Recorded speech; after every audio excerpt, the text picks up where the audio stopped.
Hello everyone. Today we talk about how to fix the app of FaceApp. Here we go to settings.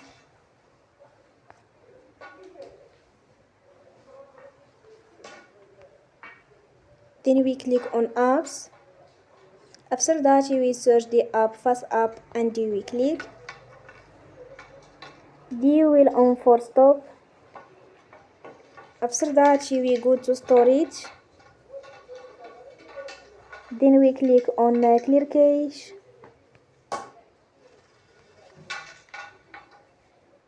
In the end, here we go to Play Store and you will update your app.